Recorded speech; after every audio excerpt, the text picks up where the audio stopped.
పవిత్ర పుణ్యక్షేత్రం తిరుపతిలో సోమవారం ఉదయం నుంచి ఓ మతిస్థిమితం లేని వ్యక్తి నానా బీభత్సం సృష్టించాడు.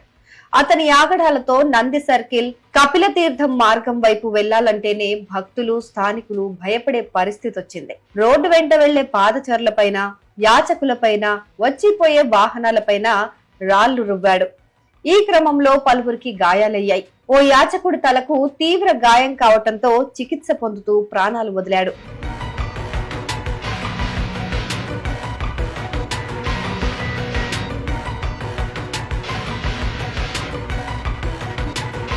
ఉదయం సమయంలో నంది సర్కిల్ వద్ద ఈ మతిస్థిమితం లేని వ్యక్తి రచ్చ చేయటం మొదలుపెట్టాడు. పాదచారులు, యాచకులు, చుట్టుపక్కలున్న వ్యక్తులపైన రాళ్లతో విచక్షణారహితంగా దాడి చేశాడు.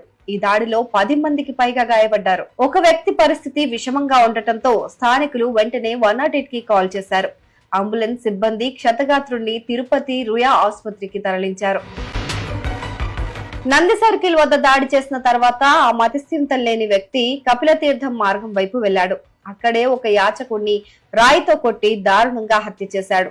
అటుగా వెళ్తున్న వాహనాలపైన కూడా రాళ్లు విసిరాడు.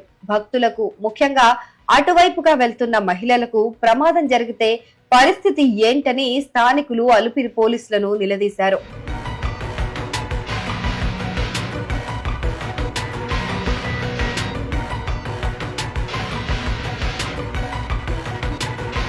ఉదయం కపిలతీర్థం వద్ద యాచకుడిని హత్య చేసినప్పటికీ పోలీసులు మధ్యాహ్నం వరకు స్పందించలేదని స్థానికులు తీవ్ర ఆగ్రహం వ్యక్తం చేశారు.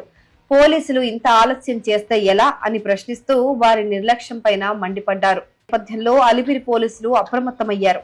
ఆ మతిస్థిమితం లేని వ్యక్తిని పట్టుకోవడానికి నానా తంటాలు పడ్డారు. చివరికి స్థానికుల సాయంతో వలపన్ని మరీ అతన్ని బంధించి చితకబాదారు. అతన్ని అలిపిరి పోలీస్ స్టేషన్ కు తరలించారు. అతని బ్యాగ్ లో కత్తులు ఉన్నట్లు గుర్తించారు.